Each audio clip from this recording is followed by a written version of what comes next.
Dans la ville bourdonnante d'une contrée africaine, là où la chaleur colle à la peau, et où les klaxons ne dorment jamais, se dressait une villa immense derrière un portail doré. On l'appelait la Maison Blanche au grand manguier, à cause de l'arbre ancien qui dominait la cour, plus vieux que toutes les richesses qui l'entouraient.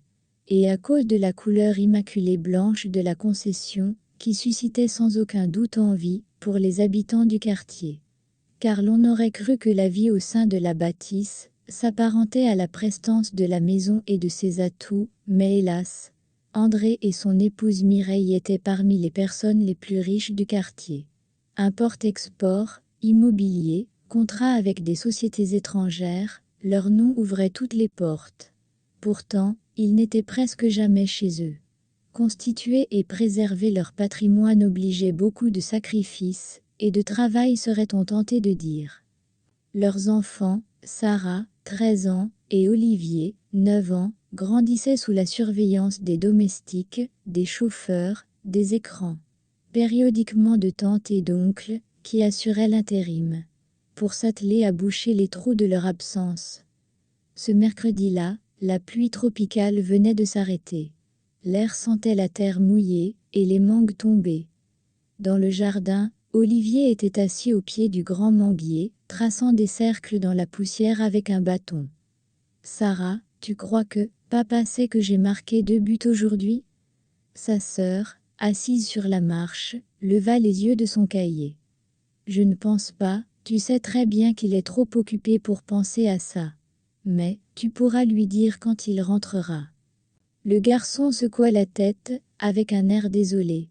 « Comment je vais faire ça, il rentre toujours quand je dors. » Un silence s'installa, seulement troublé par le chant lointain d'un vendeur ambulant. « Maman aussi travaille tard ?»« Oui. Mais pourquoi ils travaillent encore s'ils ont déjà tout point d'interrogation? Regarde, on a un toit, on a mangé, il y a plein de voitures dans le parking. Mais ils travaillent toujours, dit-il avec un air boudeur.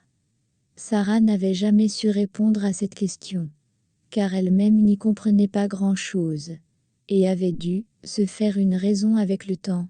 À des kilomètres de là, dans un hôtel climatisé, où se tenait une réunion d'affaires, André et Mireille présidaient la séance. Le sujet portait sur les actifs de cacao sur le marché. Sujet qui les passionnait plus que tout. Ils voyaient en ça une évolution fulgurante, des chiffres sur leur compte en banque, plein d'ouvertures sur le marché. Le téléphone de Mireille vibra.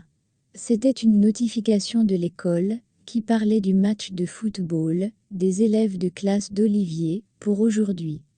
Elle posa l'appareil face contre la table, et désactiva les notifications futures pour la journée, en se disant intérieurement, pour avoir bonne conscience, qu'après la réunion, elle pourra faire un saut, question d'être présente. Puis elle recentra son attention sur la réunion qui siégeait. Sauf que, en journée, ni elle, ni André, ne put se libérer pour assister au match. À la maison, la nuit tomba vite, comme c'était toujours le cas dans cette partie du continent. Comme dans leur routine, les domestiques servirent le dîner aux enfants.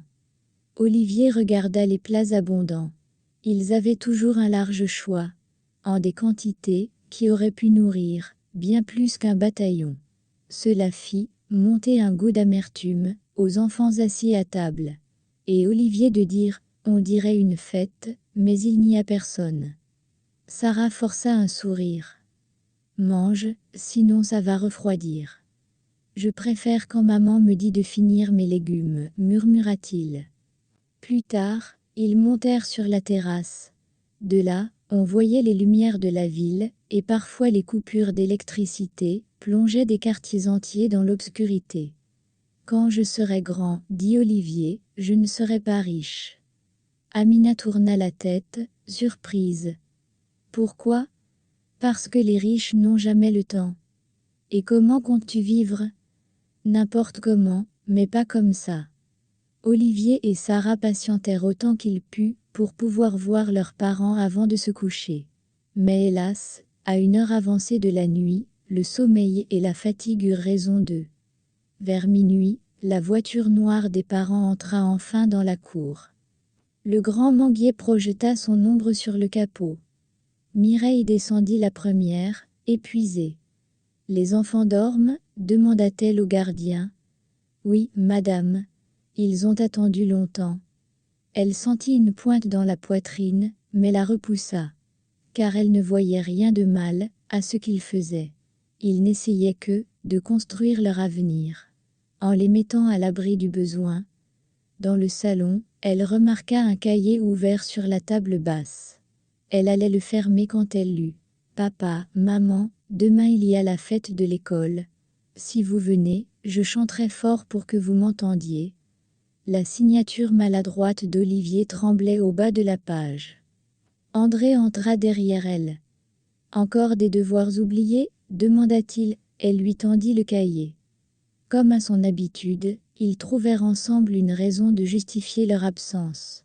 Et appela un oncle et une tante disponibles, qui étaient appréciés par les enfants, pour qu'ils puissent être là en lieu et place. Comme souvent, ils purent briller par leur absence. Ils avaient dans leur tête, leur route tracée, leurs aspirations établies. Et tous deux voyaient, dans la même direction. Et se voulaient être hommes et femmes de carrière, au détriment de leur présence, auprès de leurs enfants. Le lendemain encore, les choses reprirent leur cours, la même pression, la même course, les objectifs grandissants. Les absences répétitives et justificatives qui allègent la conscience. Jusqu'au jour où, 2 ans plus tard, Mireille se sentit un peu faible et eut un moment d'étourdissement. Une visite chez le médecin lui fit se rendre compte de la précarité de son état de santé. Elle fut clouée au lit pour une période indéterminée. Vu son incapacité, André fut donc dans l'obligation de tenir les rênes de l'entreprise tout seul. Les premiers jours, les médicaments l'assommaient tellement qu'elle n'avait pas conscience de ce qui l'entourait. Mais, peu à peu, elle put retrouver un état plus stable et plus conscient. Il ne lui fallut même pas 2 jours pour se rendre compte de l'immense vide dans lequel elle se trouvait, sans en avoir conscience. Pendant ces jours de semi-conscience, elle n'avait reçu la visite que des domestiques. L'une pour faire le ménage, l'autre pour les repas. Pas d'enfant, pas de mari. Personne qui n'était pas payé pour être là. Et quand elle demanda après eux, le mari était sorti tôt le matin et était revenu que très tard. Et les enfants étaient là, mais n'ont pas daigné à venir lui faire un coucou, ou s'acquérir même de son état de santé. Mireille voulut geindre, puis exploser de colère. Mais, très vite une voix au fond d'elle, la ramena très brutalement à l'ordre. En fait, elle ne récoltait que ce qu'elle avait semé. Elle aussi, avec son mari, elle partageait les mêmes horaires. Avec les enfants, elle aussi, n'était pas présente, quand ils n'allaient pas bien. Elle choisissait de déléguer ces tâches-là à d'autres personnes, de s'occuper d'eux et de veiller sur eux. Elle n'arrivait même pas à se libérer pour passer du temps avec eux. Que ce soit pour les bons ou les mauvais moments, elle était à l'abonnée absente. Ce jour-là, particulièrement, elle eut l'impression d'avoir une vie triste, voire sans sens. Qui se résumait à l'argent, toujours l'argent et rien que l'argent. Elle n'était pas en santé, et cela ne disait rien à personne. Elle se promit de faire que les choses changent au sein de sa famille. De trouver plus de temps pour ses enfants, de ne plus autant être obnubilée par l'appât du gain. Il y avait des choses plus importantes dans la vie. Elle fit donc appeler ses enfants auprès d'elle. Question de renouer le contact avec eux. Pour un premier temps, la conversation c'était plus elle qui parlait, elle ne recevait que des monosyllabes comme réponse. Pas de commentaires, pas d'argumentation, non plus d'émotion, ni sur le visage, ni dans la voix.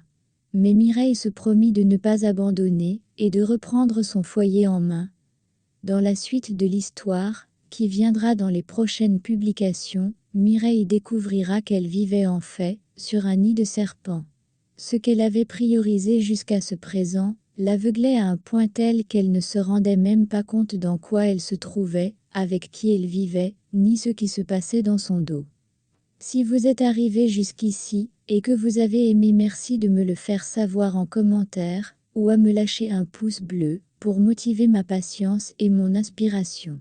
N'oubliez surtout pas de vous abonner, si vous êtes nouveau, et d'activer la cloche de notification pour ne pas rater de nouvelles pépites.